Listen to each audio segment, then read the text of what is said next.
네, 안녕하십니까. 행복한 안식일입니다.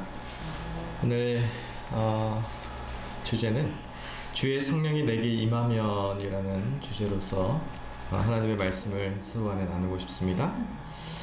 기억자 말씀은 누가복음 4장 18절에서 19절 말씀입니다. 아마 교권고 시간에도 우리가 보셨을 건데요. 주의 성령이 내게 임하셨으니 이는 가난한 자에게 복음을 전하게 하시려고 내게 기름을 부으시고 나를 보내사 포로된 자에게 자유를, 눈먼 자에게 다시 보게 함을 전파하며 눌린 자를 자유케 하고 주의 은혜의 해를 전파하게 하려 하심이라 하였더라. 보혜사 성령을 우리에게 보내시고 우리가 비록 육신의 눈으로는 예수님을 바라보지 못한다 할지라도 우리의 마음의 영적인 눈으로는 매일 매순간 바라보면서 생애하실 것입니다. 그래서 성령의 역사함이 무엇인가, 성령이 내 마음 가운데서 역사할 때에 어떠한 능력이 내 생애를 하나님께로 이끄는가, 우리가 그 경험을 하면서 생애하십니다. 특별히 성령에 대해서 성경에서는 이렇게 기록을 하고 있습니다. 요한복음 3장 8절 말씀입니다. 바람이 임의로 불매 내가 그 소리를 들어도 어디서 오며 어디로 가는지 알지 못하나니 성령으로 난 사람은 다 이러하니라.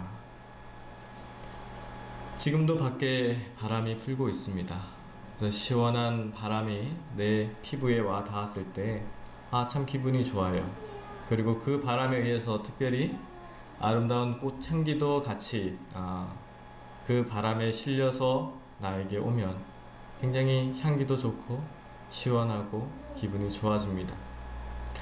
하나님의 성령도 또한 마찬가지다 라고 생각합니다. 하나님께서 이 땅에 왜 실물 교훈으로서 바람을 존재하게 하셨고 우리에게 경험하게 하셨을까? 하나님의 성령이 우리 마음 가운데 있을 때 우리의 생애도, 성령으로 거듭난 사람의 생애도 이 아름다운 봄바람과 같은 바람으로서 우리가 하나님께서 이끄시는 대로 순종하면서 생애하게 되어 있다라는 것입니다. 시대소망 172페이지는 이런 말씀이 있습니다. 그리스도께서는 바람과 같이 보이지 않는 능력으로 사람의 마음에 끊임없이 역사하고 계신다. 받는 사람이 혹 의식하지 못할지라도 조금씩 영혼을 그리스도께로 이끌리게 하는 감명이 이루어진다. 이러한 감명들은 그리스도를 명상함으로나 성경을 읽거나 실제로 목사의 말을 들음으로 받을 수도 있다. 갑자기 성령께서 더욱 직접적인 호소를 하실 때 그 영혼은 기쁘게 자신을 예수께 바치는 것이다. 많은 사람들은 이것을 가리켜 갑작스러운 회심이라고 하지만 사실은 어떻다고요? 그것은 하나님의 성령께서 꾸준하고도 오래 계속된 과정을 거쳐서 호소하신 결과인 것이다. 그래서 모든 일에 있어서 갑자기 우연찮게 이루어지는 것이 아닙니다.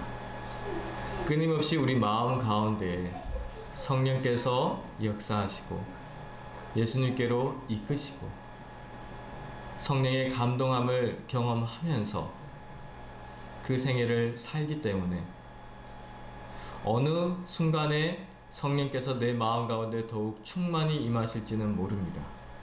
하지만 준비된 심령에 하나님께서 직접 말씀을 주실 때에, 그리고 내 마음이, 나의 모든 것이 하나님께로 내가 향할 때에 하나님께서는 그 속에 역사하시는 것입니다. 그래서 이곳에 앉아서 말씀을 들으시는 우리 성도님들이 하나님께서 이끄시는 그 인도하심에 따라서 이곳까지 오신 것입니다.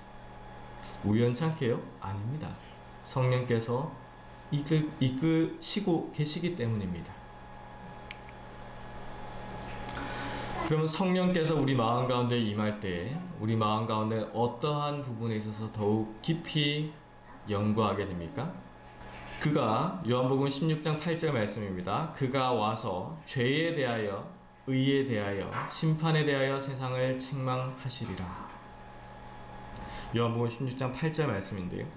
보혜사 성령이 우리 마음 가운데 임재하시면 우리를 예수 그리스도를 더욱 아는 곳으로 이끄시면 죄에 대하여, 의에 대하여, 심판에 대하여 더욱 깊이 생각하게 됩니다. 요한복음 말씀, 이 후의 말씀을 통해서 어떻게 말씀을 하시고 있습니까? 죄에 대하여 함은 무엇이라고요? 예수님을 믿지 않는 것이 죄다 라고 했습니다. 의에 대해서는 뭐라고요? 그 예수님께서 하늘 아버지에게 가심을 알지 못하는 것이 죄입니다. 그리고 의를 모르는 것입니다. 그래서 죄와 의와 심판, 이 세 가지 요소를 우리 마음 가운데서 끊임없이 가르치십니다. 무엇이 죄다, 무엇이 의다, 무엇이 심판이다. 보혜사는 다른 말로는 진리의 성령이다 라고 불리워집니다. 증언의 말씀을 통해서 한번 보도록 하겠습니다. 보혜사는 진리의 성령이라고 불리워진다. 보혜사의 하시는 일은 진리를 밝히고 보존하는 데 있다. 그분은 먼저 진리의 성령으로 마음 가운데 거하시는 바, 그리하여 보혜사가 되신다. 진리 가운데는 위안과 평화가 있으나 거짓 속에는 참된 평화와 위안을 찾을 수가 없다. 그래서 성령 안에서 거하는 자의 생애가 어떠한 모습으로 사는 생애입니까? 불안하고 두려움에서 떠는 생애입니까? 아닙니다.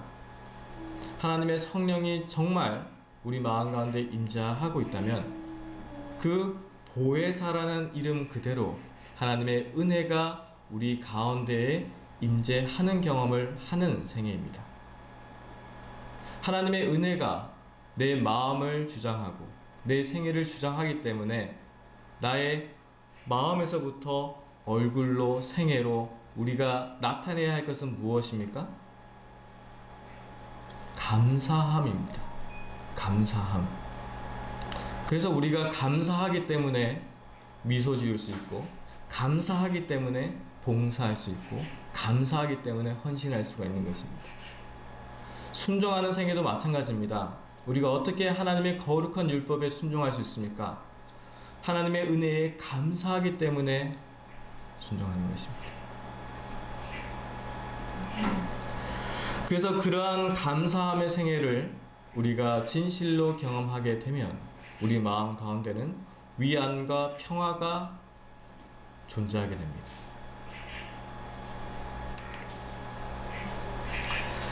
성령께서는 어떻게 우리에게 호소하십니까? 말씀하십니까? 시대의 소망 671페이지입니다.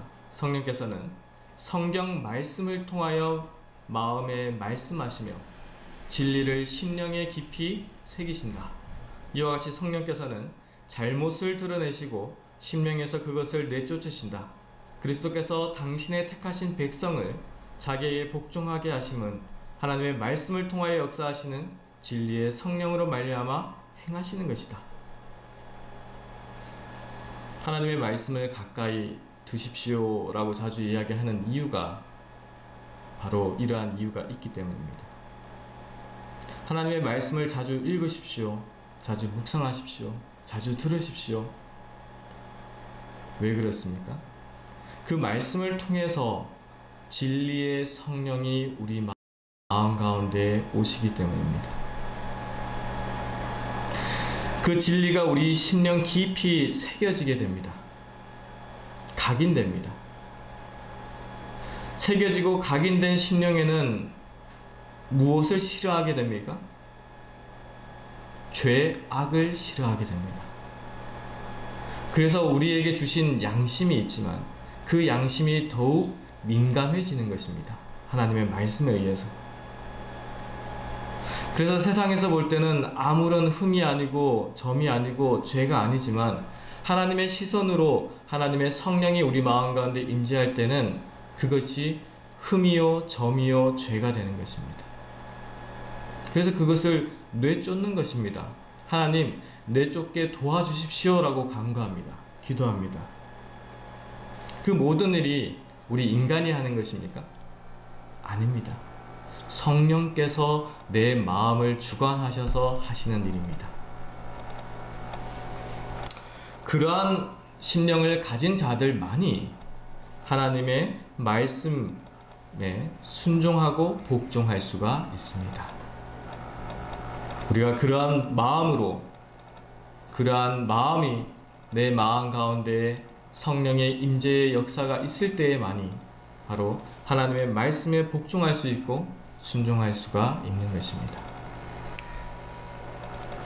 누가복음 4장 18절 19절 말씀을 다시 한번 언급해 드리겠습니다.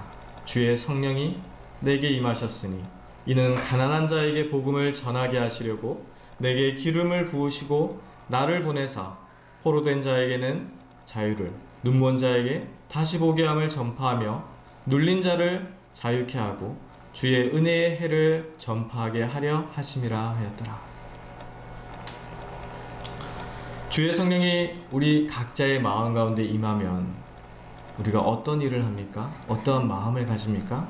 이 성경절을 통해서 무엇을 발견하실 수가 있습니까? 포로된 자를 자유케 하는 일, 눈먼 자를 다시 보게 하는 일, 그리고 눌린 자를 또 자유케 하는 일, 주의 은혜의 해를 널리 전파하는 일, 바로 이것이 주의 성령이 내 마음 가운데서 역사하고 있다는 증거입니다.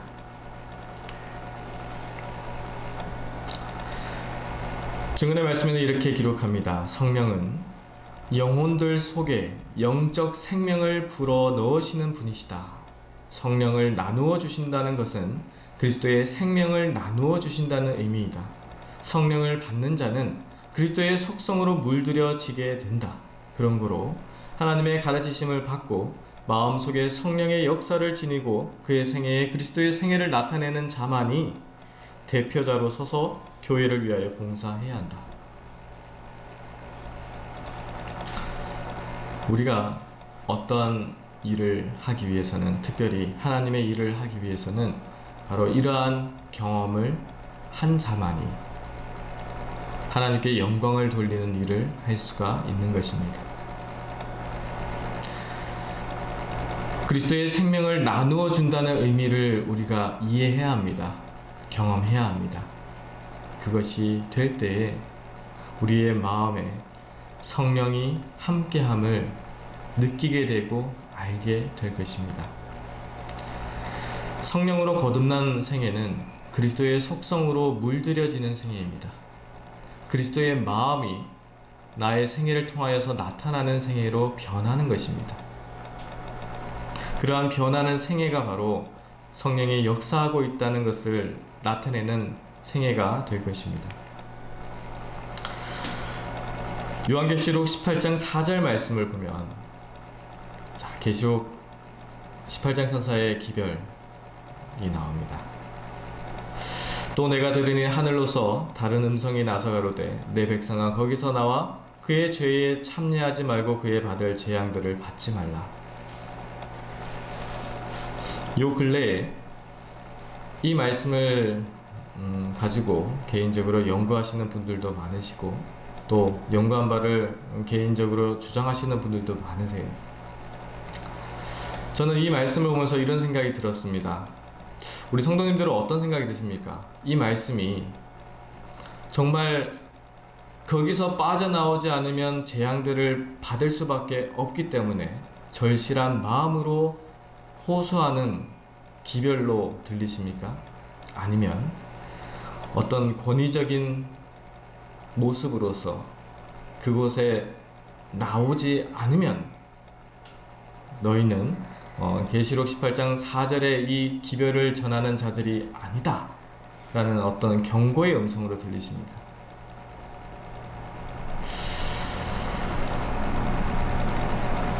예수님의 제자들의 모습을 보면서 그런 생각이 들었습니다. 우리가 성령이 우리 마음 가운데 임재할 때 성령의 은사에 의해서 여러 가지 능력으로 나타날 수가 있습니다. 예언하는 능력으로 나타날 수도 있고 방언하는 능력으로 나타날 수도 있습니다. 하지만 우리가 그 성령의 은사를 어떻게 사용하느냐에 따라서 하나님의 성령인지 주의 성령인지 아닌지를 볼 수가 있습니다. 그리고 예수님 시대 때도 제자들이 그러한 얘기를 했습니다. 한번 보도록 하겠습니다. 누가복음 9장 49절 말씀입니다. 요한이 여짜오되 주여 어떤 사람이 주의 이름으로 귀신을 내어 쫓는 것을 우리가 보고 우리와 함께 따르지 아니함으로 금하였나이다. 예수께서 가라사대 금하지 말라. 너희를 반대하지 않는 자는 너희를 위하는 자니라 하시니라. 예수님의 제자들은 알게 모르게 그 마음 가운데 자부심이 있었습니다. 프라이드가 있었습니다. 그래서 어떠한 능력으로서 나타나는 자들을 보면 너희가 우리에 속해야 됩니다. 왜냐하면 우리는 정말 하나님의 아들이신 예수님이 우리와 함께하기 때문에 우리와 동참하지 않으면 당신의 그 능력이 하나님의 능력이 아닙니다 라고 주장을 했습니다. 그래서 제자들의 마음 가운데는 그들을 금하는 것이 당연한 일이다 라고 생각했습니다. 왜냐하면 예수님을 따른다고 그들이 대답하지 않았기 때문입니다. 하지만 예수님께서는 어떻게 말씀하셨습니까? 금하지 말라. 너희를 반대하지 않는 자는 너희를 위하는 자니라. 이 말씀 속에서 정말 하나님의 성령의 능력으로 임하는 많은 이들이 이 땅에도 있습니다. 여러 모양이 있습니다. 여러 곳에 퍼져 있습니다. 하지만 그 모든 다양함 가운데서 우리가 그 다양함을 인정하고 이해를 해야 합니다. 전기 콘센트 모양입니다. 각 나라마다 전기가 꽂히는 콘센트와 전기를 꽂는 모양이 다 다릅니다. 그렇죠? 우리 한국에는 제일 첫 번째 보면 220V죠. 동글동글한 거. 그렇지만 다른 나라에는 다른 모양의 전기 콘센트 모양입니다. 다들. 모양이 다 다릅니다. 하지만 그 속에 흐르는 것은 뭡니까? 전기입니다. 똑같습니다. 영적으로도 또한 마찬가지입니다. 모양이 다 다를 수 있습니다. 생각하는 바가 조금씩 다를 수도 있습니다. 하지만 정말 그 속에 진리의 성령이 흐르고 있다면 우리는 한 성령으로 같은 일을 할 수가 있는 것입니다. 그래서 그리스도인의 사역의, 선교 사역의 모습은 모든 모습이 이렇게 끌어당기는 모습이 아니고 어떤 모습에는 퍼지는 모습도 나타나야 한다는 것입니다. 증언의 말씀에 이런 말씀이 있습니다. 어떤 사람들은 사도 요한이 주여 어떤 사람이 주의 이름으로 귀신을 내어 쫓는 것을 우리가 보고 우리와 함께 따르지 아니함으로 금하였나이다 하고 말했을 때 나타낸 그 정신에 빠지는 경향이 있다. 조직과 규율은 기묘하다. 그러나 그리스도의 복음의 단순성에서 떠나갈 매우 큰 위험이 오늘날 존재한다. 우리에게 필요한 것은 단순한 형식과 의식을 적게 의지하고 참된 경건의 능력을 더 많이 의지하는 것이다. 만일 생애와 품성이 모범적일 것 같으면 원하는 사람은 모두 어떤 역량을 가졌거나 일하게 하라. 비록 그들이 그대의 방법과 정확하게 일치하지 않을지라도 그들을 정죄하거나 용기를 꺾기 위한 말은 한마디도 하지 않아야 한다. 그래서 이것이 바로 그리스도인의 정신입니다. 그리스도의 정신입니다. 다양성을 인정하는 것입니다. 반대로 그 다양성을 해치는 말을 하는 것은 옳지가 않은 것입니다. 그 형제 자매가 어디에 있든 그 있는 곳에서 정말 진리의 성령으로 성령에 감동되어서 하나님의 일을 한다면 하나님께서 영광을 받으십니다. 그 영광을 우리가 취하려고 하면은 거기서 탈이 나는 것입니다. 그래서 결코 우리의 입술을 통해서 어떤 형제나 자매를 그 신앙이 불신의 신앙으로 변하게 하는 말을 아니면 글을 우리는 기록해서는 안 되는 것입니다. 그것은 하나님의 일을 하는 것이 아닙니다.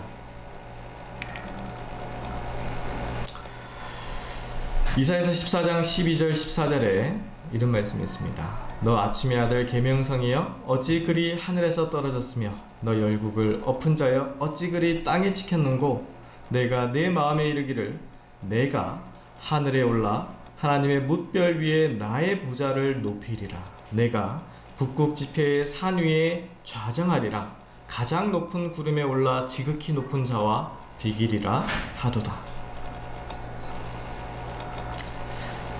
성령의 은사에 대해서 주장하시는 분들 가운데 이런 모습이 종종 나타날 때가 있습니다.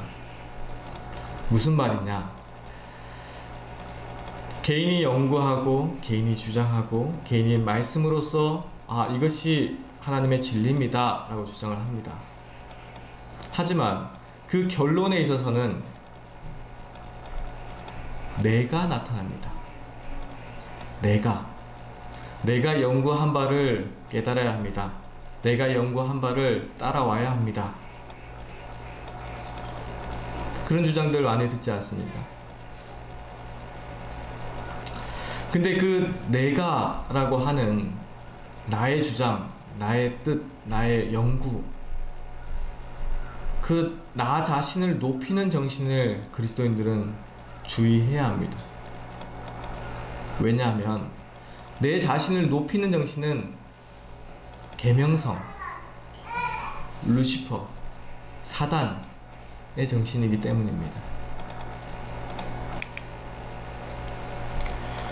증언복음 2권 205페이지의 말씀입니다. 사람들은 성경책을 연구하는 중에 교만과 자부심으로 우쭐해질 것이다. 사람이 진리의 모든 면을 다 이해하고 있다고 생각하는 것은 결코 최선의 일이 아니다. 그가 그 모든 것을 깨닫지 못하기 때문이다. 그러므로 어떤 사람도 성경의 모든 부분을 정확하게 이해하고 있는 것으로 자부하거나 자기 외의 모든 사람들에게 그가 이해하고 있는 것과 똑같이 그것들을 알려주는 것이 자기의 의무라고 생각해서는 안 된다. 지적 교만을 버리도록 하라.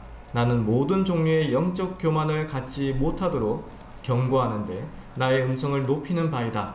오늘날 교회에는 영적 교만이 많다. 이 영적 교만 조심해야 됩니다. 교묘하게 들립니다. 왜냐하면 그 영적 교만을 표현하는 도구로서 하나님의 말씀인 성경과 예언의 신을 사용하기 때문입니다. 필리핀에서의 경험이 생각이 나는데요. 필리핀에 제가 한 1년 정도 있으면서 한 3일을 다른 그룹과 성경으로 서로 간에 토론하는 집회에 참석을 했었습니다. 그 그룹도 또한 성경과 예언의 신으로서 말씀을 했습니다. 우리 개운동 교회에서도 목사님이 성경과 예언의 신의 말씀으로 주장을 했습니다. 서로 간에 충분히 시간을 줬습니다. 3일이라는 시간 동안. 그 3일 후에 그 결론이 어떻게 났는지 아십니까? 제가 그분들과 대화하면서 조금 충격을 먹었던 것이 그분들이 가시면서 했던 말씀이 본인들은 깨닫는데 당신들은 깨닫지 못하고 있습니다 라고 이야기를 했습니다. 영적 교만의 모습은 교묘하게 나타납니다. 뚜렷이 나타나면 이것이 교만입니다 라고 우리가 그것을 피할 수가 있죠. 하지만 교묘하게 나타나기 때문에 그것이 영적 교만인지 아니면 정말 진리의 성령이 그 가운데 충만히 일을 하고 있기 때문에 그러한 일이 일어나는지를 헷갈리게 됩니다. 혼동이 그 가운데서 나타나게 되는 것입니다. 그리고 그러한 일들이 이 교회 안에 시련으로 와닿습니다. 교인들 간에 혼란과 혼동으로 와닿습니다. 그래서 그 부분에 대해서 엘렌 G. 화이트 부인도 경고를 했습니다. 교회 안에 시련이 생기면 모든 교인은 그 어려움의 원인이 내부에 있지 않는지 알아보기 위하여 자기 자신의 마음을 살펴야 한다. 영적 교만, 지배욕, 명예나 지위에 대한 야망, 자제의 부족 등에 의하여 정욕의 방종이나 편견에 의하여 변덕스러운 마음이나 판단력의 부족에 의하여 교회가 혼란에 빠지고 평안을 잃어버릴 수도 있다.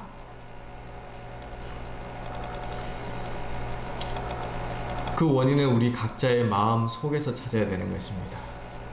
우리가 성령에 의해서 생각하고 말하고 행동한다라고 생각하지만 정말 그 진리의 성령이 내 마음 가운데서 역사하고 계시는가를 끊임없이 살펴야 하는 것입니다. 하나님의 성령이 내 마음 가운데 계시면 이 영적 교만, 지배욕, 명예나 지위에 대한 야망, 자제의 부족, 이러한 것들이 내 마음 가운데 주장하지 못합니다. 할 수가 없습니다. 그렇지만 한순간이라도 내가 이러한 모난 모습의 품성의 모습이 나타난다면 그 순간 내 마음 가운데 정말 하나님의 성령이 계시는지를 우리는 절실하게 기도하는 마음으로 하나님께 간구를 해야 합니다. 사도 바울의 생애를 이렇게 살펴보면서 사도 바울이 참 많은 선교 활동을 했습니다. 전도자의 모본 가운데에서는 사도 바울의 모본을 가장 크게 생각을 합니다. 그 자신을 정말 헌신을 하면서 여러 지역을 다니면서 교회를 세우고 복음을 전했습니다. 근데 바울이 아덴이라고 하는 이 그리스의 수도에 가서 경험했던 이야기입니다. 사도행전 17장 16절에서 17절 말씀인데요. 바울이 아덴에서 저희를 기다리다가 온 성에 우상이 가득한 것을 보고 마음에 분하여 회당에서는 유대인과 경건한 사람들과 또 저자에서는 날마다 만나는 사람들과 변론하니, 아테네라고 하죠. 요즘은 아테네라고 하는 그 아덴이라는 곳에는 많은 철학자들과 지식자들이 참 많았습니다. 많은 우상들도 있었고 여러 우상의 그 신들을 섬기는 그런 모습도 있었지만 이 대부분의 사람들은 지식인들이라고 생각을 했습니다. 그래서 새로움에 대한 두려움보다는 새로움에 대한 더 알고자 하는 궁금증이 참 많았던 그 아테네의 사람들이었습니다. 그래서 이 바울과 대화하는 것을 좋아했습니다. 논쟁했습니다. 무엇이 옳은지. 그리고 바울도 또한 이 사도행전 17장을 통해서 볼 때에 얼마나 논리정연하게 창조주 하나님에 대해서 증거했습니다. 하지만 이 아테네를 경험한 이후에 바울이 그 아테네에서 많은 영혼들을 이 복음으로서 구원하지 못했던 그 경험을 고린도 교회에서 이야기를 하는데요. 그럼 왜 아테네에서, 아덴에서 이 선교 사역이 어려움을 겪었을까요? 참 지혜를 가지고 지식으로서 이야기를 잘했습니다. 하지만 왜 많은 영혼들이 예수님께로 다가가지 못했을까요? 그 이유가 사도행적에 기록되어 있습니다. 사도행적 240페이지입니다.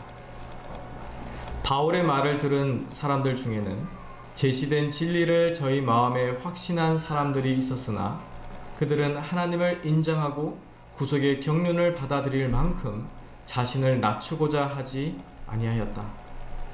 웅변적인 말로도 힘있는 논증으로도 죄인을 회심시킬 수 없다. 오직 하나님의 능력만이 마음의 진리를 적용시킬 수 있다. 이 능력으로부터 돌아서기를 고집하는 사람은 거기에 이를 수가 없다. 헬라인들은 지혜를 추구하였으므로 십자가의 기별은 그들에게 어리석은 것이 되었는데 이는 저희가 자신들의 지혜를 하늘에서 온 지혜보다 더욱 귀하게 여긴 까닭이었다. 복음의 기별이 아덴인들 중에서 비교적 성공을 얻지 못한 이유를 지성과 인간의 지혜를 자랑하는 그들의 교만에서 찾을 수 있을 것이다. 가련하고 잃어버린 죄인으로서 그리스도께서 나오는 세상의 지혜로운 사람들은 구원에 이르는 지혜를 얻게 될 것이나 자신들의 지혜를 높이며 나오는 특출한 사람들은 그리스도께서만이 주실 수 있는 빛과 지식을 얻지 못할 것이다.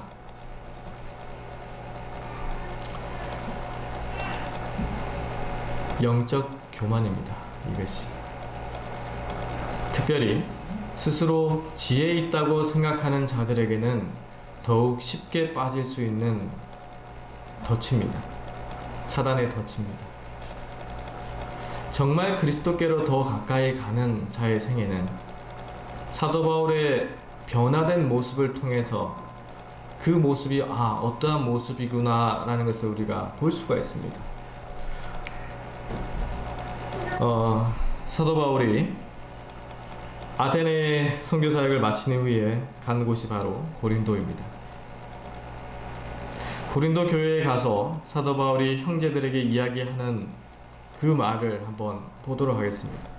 고린도전서 2장 1절로 5절에 있는 말씀입니다. 형제들아, 내가 너희에게 나아가 하나님의 증거를 전할 때에 말과 지혜의 아름다운 것으로 아니하였나니 내가 너희 중에서 예수 그리스도와 그의 십자가에 못 박히신 것 외에는 아무것도 알지 아니하기로 작정하였습니다. 내가 너희 가운데 거할 때에 약하며 두려워하며 심히 떨었노라. 내 말과 내 전도함이 지혜에 권하는 말로 하지 아니하고 다만 성령의 나타남과 능력으로 하여 너희 믿음이 사람의 지혜에 있지 아니하고 다만 하나님의 능력에 있게 하려 하였노라. 이것이 변화입니다. 마지막 때에 참 지혜를 가진 이들이 많습니다. 그래서 스스로 연구한 바를 발표를 합니다. 이것이 예언입니다. 이것이 하나님의 계획입니다. 이것이 복음입니다. 하지만 그 지혜에 권하는 말이 사도 바울의 경험을 통해서 우리가 바라볼 때에는 오히려 하나님의 거룩한 성령의 나타남과 능력으로 나타날 때에는 단순하다고 생각할 수 있는 그 단순함 속에 하나님의 능력이 포함됨을 경험할 수가 있는 것입니다.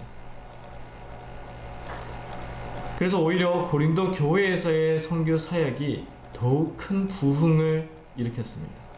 더욱 많은 영혼들이 예수님을 믿게 되었습니다.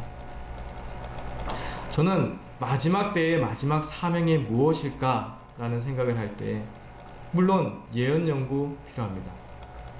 연구한 바를 주장할 수가 있습니다. 하지만 그 주장하는 바가 사람의 지혜가 아닌 나의 생각의 표현이 아닌 하나님의 성령의 능력의 나타남으로 주장하여야 하는 것입니다. 사람이 하나님의 성령을 사용하는 것이 아니고요. 하나님의 성령이 우리 사람을 사용하시는 것입니다. 로마서 15장 13절 말씀입니다. 소망의 하나님이 모든 기쁨과 평강을 믿음 안에서 너희에게 충만케 하사 성령의 능력으로 소망이 넘치게 하시기를 원하노라. 사도 바울이 로마 교회에 보냈던 서신 가운데 이것이 복음의 결정이다, 클라이막스다 라고 생각이 듭니다. 우리 모두가 하나님의 소망을 간직하고 그 가운데서 기쁨과 평강을 가지고 믿음 안에서 성령의 충만함을 경험하는 모든 믿는 그리스도인들이 되시기를 간절히 바라겠습니다. 바라봄으로 변화를 받는 것입니다. 각시대 대행투 478페이지의 말씀입니다. 우리는 바라봄으로써 변화된다. 사람들이 하나님께서 그분의 품성의 완전하심과 거룩하심을 사람들에게 밝히 보여주신 거룩한 원칙들을 무시하고 사람들의 교훈과 이론에 집착할 때에 교회 안에서 산 경건성을 잃어버리는 결과가 초래되는 일은 참으로 놀라운 일이다. 예수님의 품성에 대해서 배웁니다. 압니다. 안다고 생각합니다. 그리고 우리의 생애 가운데서 어느 부분에서 경험을 합니다. 근데 그 경험은 우리가 매일의 매순간 우리가 먹고 마시고 활동하는 그 모든 곳에서 나타나는 경험이 되어야 하는 것입니다. 정말 그리스도와 함께 교제하는 것이 무엇인지를 끊임없이 예수님을 바라보는 가운데서 생애하는 것입니다. 그러한 변화를 경험한 자들만이 바로 진리의 성령이 우리 마음 가운데 역사함이 무엇인지 알게 되는 것입니다. 산 경험이 필요합니다. 산 경험이 우리 생애 가운데서 이루어져야 합니다. 이것을 위해서 노력하고 하나님께 은혜를 구해야 하는 것입니다. 리뷰 앤 헤럴드 있는 말씀을 읽어드리겠습니다. 우리는 산 경험을 위하여 노력하고 그리스도의 은혜를 구하여야 한다. 우리는 그분의 사랑과 온유가 필요하며 우리의 믿음을 소성시킬 필요가 있다. 하나님의 권면을 경시하는 사람이 아무도 없도록 하는 한편 우리 모두 그분에게서 금과 흰옷과 성령의 기름 부음을 위하여 탄원해야 한다. 예수께서는 우리가 개인적으로 진리를 알기 원하시며 주의 깊고 엄밀하게 심령을 살피고 악행을 그치며 선을 행하기를 배워야 한다. 흰옷과 금과 성령의 기름 부음을 우리 마음 가운데 간직하는 경험. 우리가 비록 서로 살아온 인생이 다르고 모습이 다르고 우리의 마음에 추구하는 바가 다르다 할지라도 우리가 전기 콘센트를 받지만 여러 다른 모양이지만 그 안에 흐르는 전기는 같습니다. 그리고 이른비 성령의 때에 그 성령의 충만한 경험은 바로 그 여러 모양인 콘센트들이 그 강력한 성령의 불길에 의해서 녹아지는 마음이 이루어질 때에 성령의 충만함이 경험되어졌던 것입니다. 그래서 우리 교회에서도 추구해야 할 것이 바로 그것입니다. 어떻게 성령의 충만함이 우리 각자의 마음 가운데 더 활활 불타오를 수 있을까? 그 형제 자매의 연약한 모습을 바라보면서 그 연약한 모습이 어떻게 더 강해지게 할 수 있을까? 그 형제를 위해서, 그 자매를 위해서 눈물을 흘리고 애통하는 심령으로 기도하십시오. 그것이 예수님께서 우리에게 가르쳐 주시는 성령을 가진 자들의 모습입니다.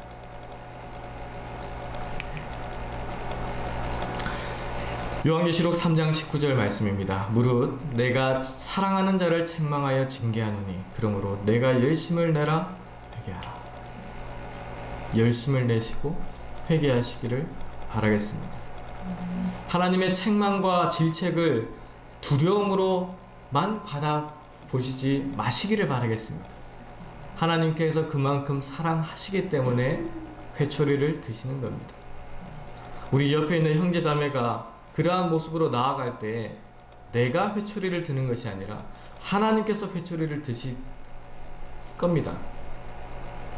그리고 그 회초리는 하나님께로 다시금 돌아오게 하는 회초리입니다. 그래서 우리의 입술과 우리의 행동을 통해서 우리 형제 자매의 신앙과 믿음이 예수 그리스도께로 더욱 강하게 더욱 가까이 갈 수 있도록 우리는 행동해야 하는 것입니다. 정리를 하면서 주님의 성령이 내게 임하면 어떤 일이 일어나는가를 한번 요약을 해보도록 하겠습니다. 주님의 온유, 겸손, 사랑의 마음을 가지게 됩니다. 이것이 간직하지 않으면 아무리 천사의 말을 하고 아무리 예언의 글을, 지식의 글들을 주장한다 할지라도 그것은 참된 진리의 성령이 아닙니다. 회복과 연합의 기별을 전하게 됩니다. 어떤 분쟁과 논란과 불신의 기별이 아닌 회복과 연합의 기별을 전하게 됩니다. 형제자매들을 실족하게 하지 않습니다. 오히려 그 믿음에 더욱 굳건해지도록 권장하고 권유하고 이끕니다. 그 일을 합니다. 그리고 그 기별을 전하는 자가 하나님의 거룩한 품성을 간직하기 때문에 그의 생애가 변화됩니다.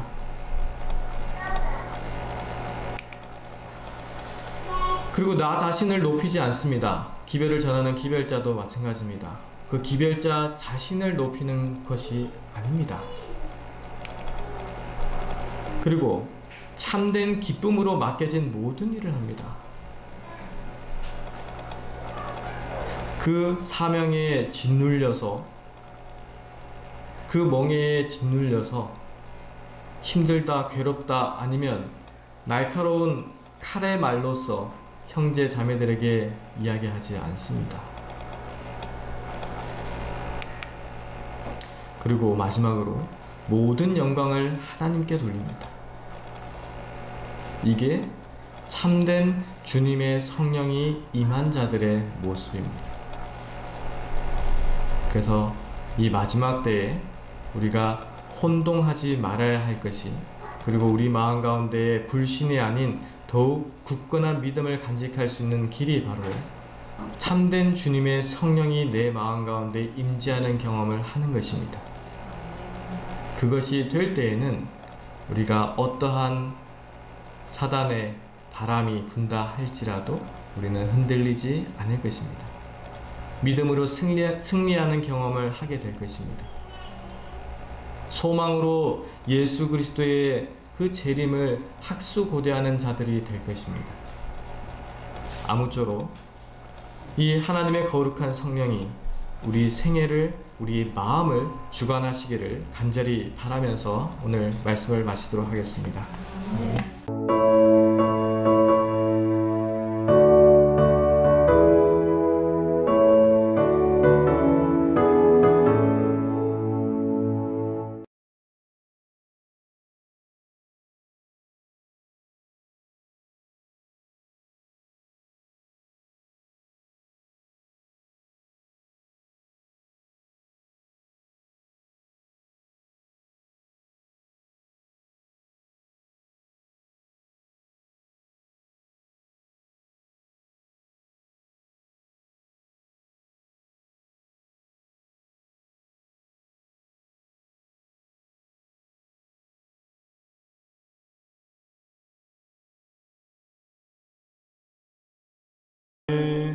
한량없는 주의 자비하심 우리를 인도하여 주시네. 슬픔 있는 곳에 기쁨 주며 고통 중에 평화 주시네. 매일 주님 나의 곁에 계셔 순간마다 자비 베푸네. 나의 모든 염려 제하시고 새 힘 내게 허락하시네. 그의 보배로운 자녀들을 몸소 보호하여 주시며 끝날까지 함께 하실 것을 주님 친히 약속하셨네. 시련 당할 때에 주의 약속 믿게 하소서. 하나님의 말씀 의지하여 위로 얻게 하여 주소서.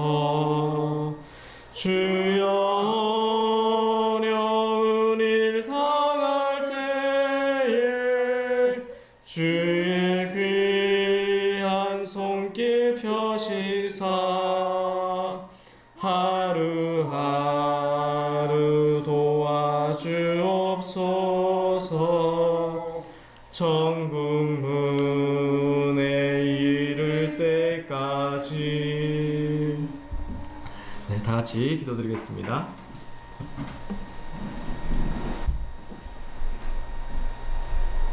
하늘에 계신 거룩하신 우리 아버지, 저에게 복된 안식일 주시고 이 안식일을 기억하여서 주님의 귀한 성전으로 인도하여 주시니 참으로 감사드리옵나이다.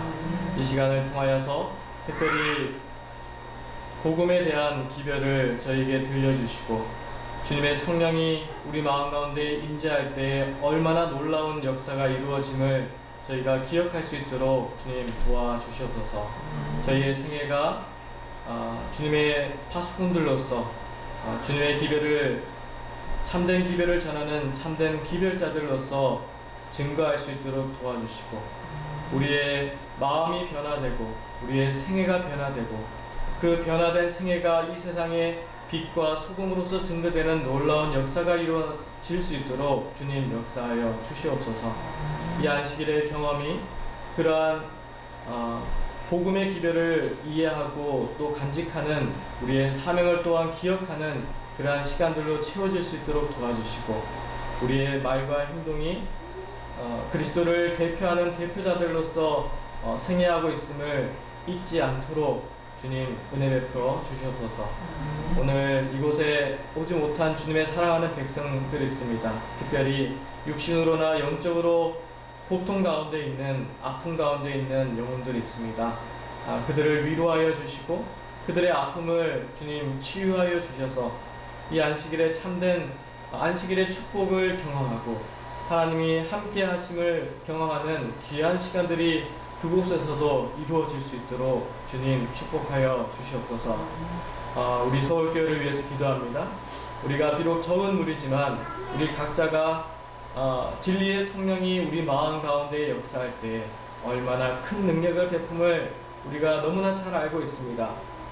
그 진리의 성령이 우리 마음 가운데 온전히 임할 수 있도록 우리 각자가, 우리 사랑하는 성도님들이 우리가 서로 간에 합심하여 기도할 수 있도록 주님 도와주시옵소서.